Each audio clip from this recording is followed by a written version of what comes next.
ये नियम केवल बैसाख के महीने में होता है, इसको बाकी के महीने में नहीं किया जाता है। इसको बाकी के महीने में नहीं करते, केवल बैसाख। शिव सप्त तीर्थ का जो नियम है वो अपने जीवन में धारण करें। और हम तो कहेंगे, शिव महापुराण की कथा श्रवण करने वाले प्रत्येक बेटा बेटी से, शिव महापुराण की कथा सुनने वाले प्रत्येक शिव भक्त से हम तो कहेंगे कि शरीर में कोई रोग नहीं भी है, संतान की प्राप्ति नहीं भी चाहिए, उच्च शिक्षा के लिए आप कर रहे हैं, अपने जीवन की खुशहाली के लिए कर रहे हैं, तो शिव का सप्त तीर्थ अनुष्ठान अवश्य कर, अवश्य कर, और अपने जीवन को सार्थक कर। धन्य। बैसाख के महीने में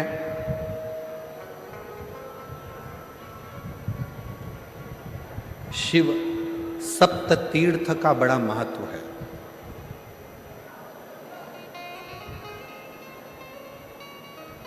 जिस नारी को 30 साल हो गए हों, बच्चे नहीं हों, 35 साल हो गए हों, संतान नहीं हो, 25 साल हो गए, 20 साल हो गए, संतान का सुख ना हो, और डॉक्टर ने कह दिया कि कोई बहुत बड़ी बीमारी किसी व्यक्ति को है, रोग बड़ा, बीमारी बड़ी है, और उस बीमारी का कोई हल, उस रोग का कोई हल नहीं दिख रहा, कोई हल नजर ना आ रहा,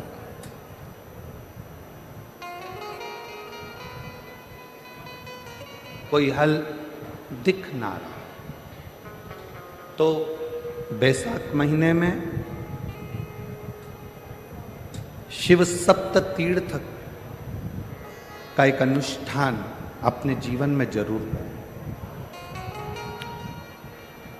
मट्टी के पात्र में जल भरना, और मट्टी के पात्र में जल भरकर प्रतिदिन रोज 7 दिन का ये नियम होता है सप्त तीर्थ का, सप्त तीर्थ। बस विराम जो है उसका प्रदोष के दिन होना चाहिए। और बैसाख के महीने में जब आप सप्त तीर्थ का अनुष्ठान करें, 1 घड़ा जल का रोज भरें प्रतिदिन, और 1 बेलपत्र, 1 शमी पत्र उस घड़े के नजदीक में कोई पात्र में अवश्य रखें। पात्र को, जो जल का घड़ा है, जल का पात्र है, उसको मट्टी के ही दीप से या कोई श्वेत वस्त्र जिसको मला गया हो, धोया गया हो, साफ हो, उस वस्त्र से ढक दें। एक दिन एक शिवालय में जाएं, शमी पत्र अशोक सुंदरी वाली जगह पर समर्पित करें। अशोक सुंदरी की जगह जानते हो ना आप लोग? अशोक सुंदरी की जगह पर शमी पत्र समर्पित करें। बेलपत्र जहां आप खड़े हैं उधर से डंडी का भाग आपकी ओर हो, और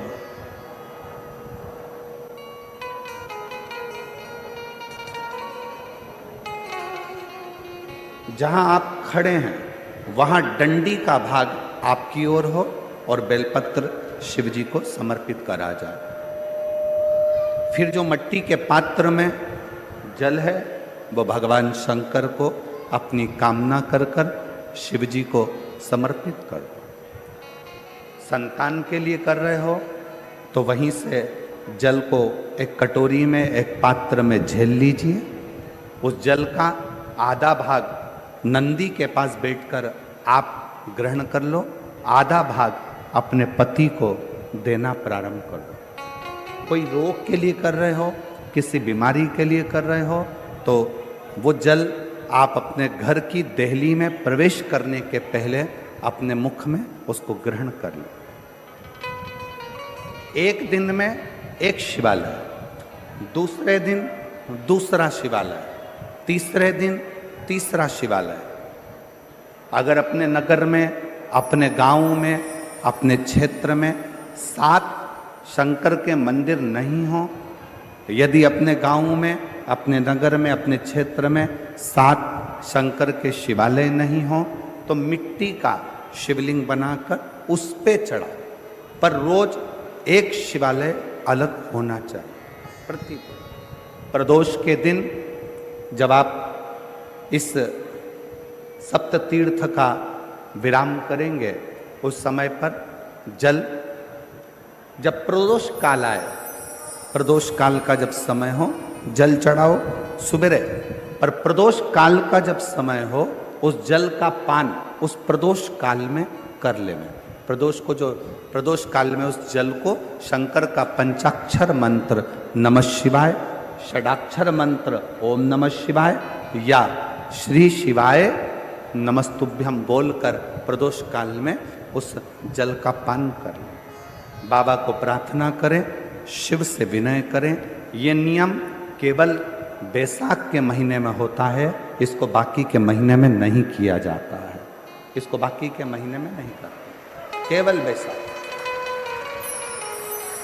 अब जरा माताएं बड़ा ध्यान लगाकर सुनिएगा, कथा चूके ना।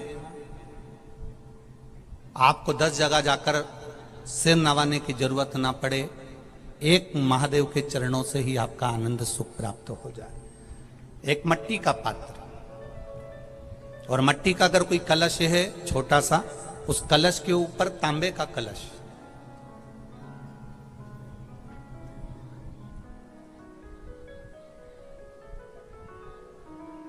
माता प्रसूति, दक्ष प्रजापति और माता वीरणी,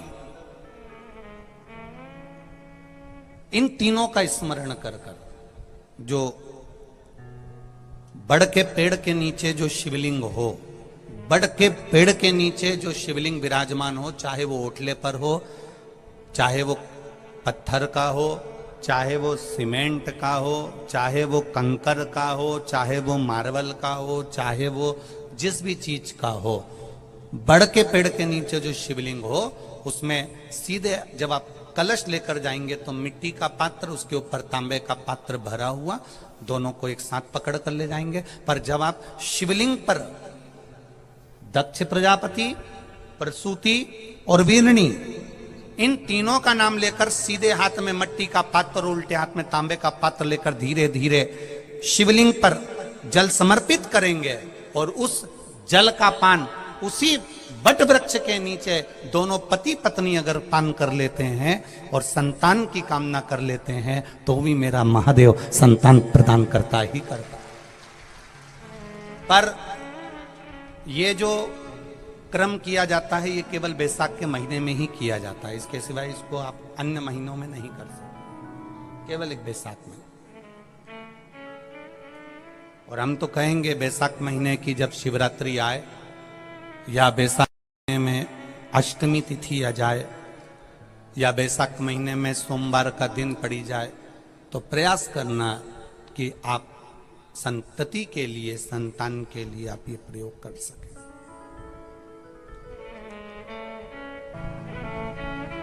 खाली न जाता कोई दर से तुम्हारे, मैं भी खड़ा हूं नंदनी बाहे पसारे।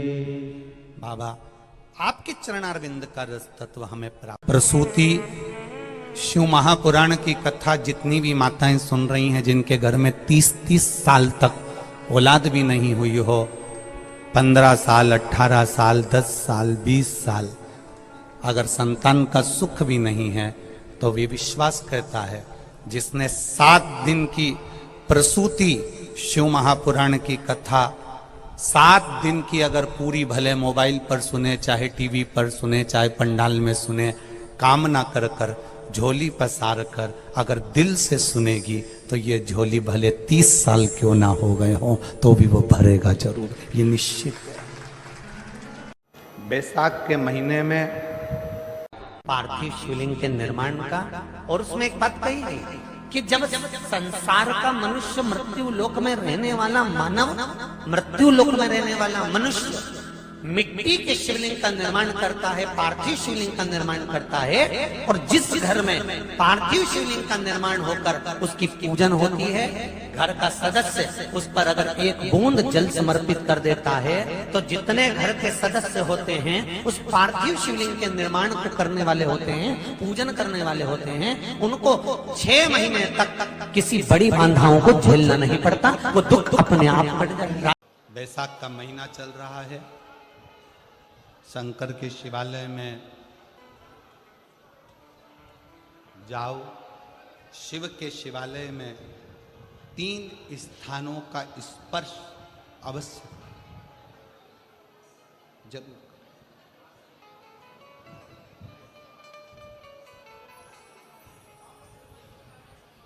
किसी मंदिर में शंकर जी के शिवलिंग को छूने नहीं देते, जैसे दक्षिण साइड में, साउथ में, तो अपने ही घर में जो शिवलिंग है उसके 3 स्थानों का स्पर्श अवश्य करें। समझिए,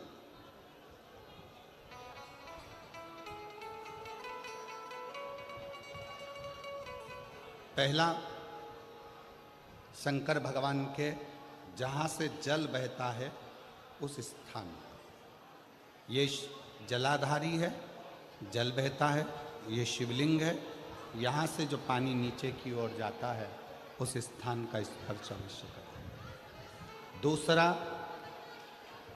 शिवलिंग का जो गोल भाग है उस गोल भाग में कहीं पर भी अपनी हथेली का स्पर्श अवश्य करें। तीसरा, शंकर भगवान के शिवलिंग का जो ऊपर का भाग है वहाँ अपने अस्त्र का स्पर्श अवश्य करें। तीनों स्थान पर ब्रह्मा, विष्णु और महेश का स्मरण करते हुए जब बैसाख महीने में आप शंकर भगवान को जल समर्पित करें। शिव जी को जब बैसाख के महीने में जल दिया जाए तो दोनों हाथ से अंजलि में कलश रखकर शंकर भगवान की अपने हाथ की अंजलि में जल रखकर शिव जी को जल अवश्य समर्पित करें। 2 चीजें बड़ा स्मरण में रखिएगा। एक, बैसाख महीने में मट्टी के पात्र का जल, अभी क्या चल रहा है? फागुन। अभी क्या चल रहा है? फागुन। जब बैसाख का महीना आए ना,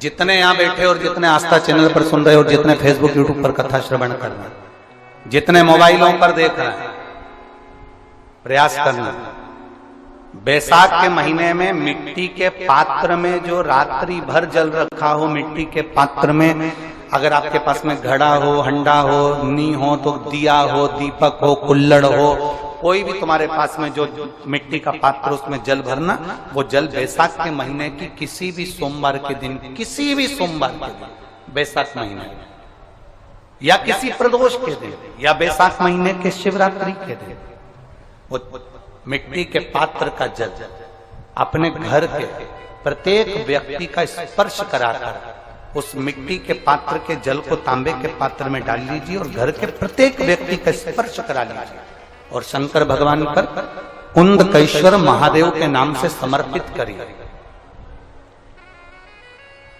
कुंदकेश्वर महादेव।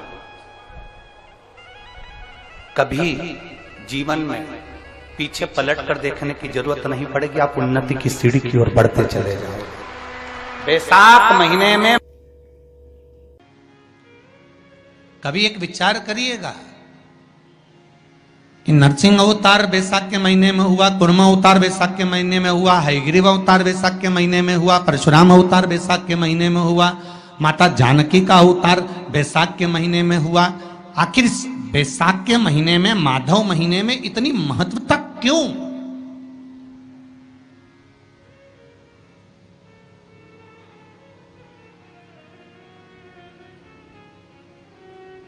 बैसाख के महीने में पड़ने वाली एकादशी, चतुर्थी, प्रदोष, अमावस्या, पूर्णिमा, शिवरात्रि, ये सभी इतनी महत्वपूर्ण क्यों हो जाती है?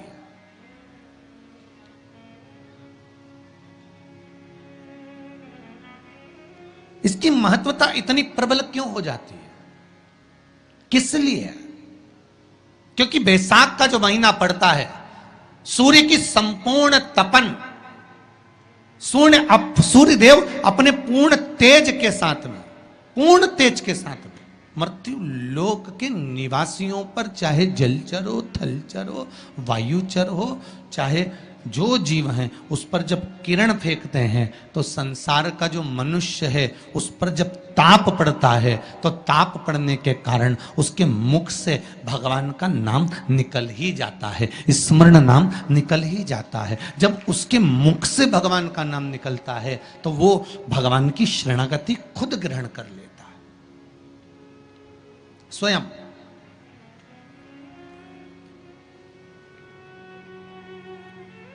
शरणागति ग्रहण कर लेना। बैसाख की पोथी पढ़ते हो आप लोग? आप में से अगर कोई पढ़ता हो बैसाख महीने की पोथी, तो उसमें एक वर्णन आता है,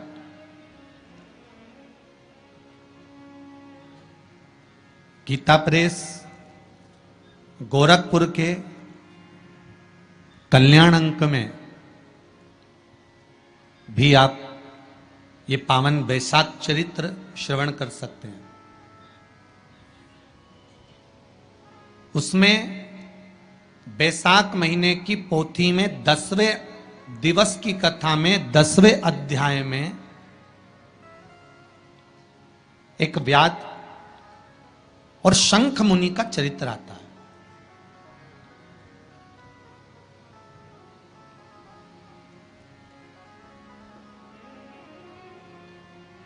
शंख मुनि एक बार निकलकर भगवान शंकर के मंदिर में जल समर्पित करने के लिए जा रहे थे और शिव मंदिर की ओर जाते जाते जाते जाते जाते जाते बीच मार्ग में चलते चलते चलते चलते और वो शंख मुनि जब शिव के मंदिर में पहुंचे, शंकर भगवान के मंदिर में जाकर उन्हें दर्शन किया,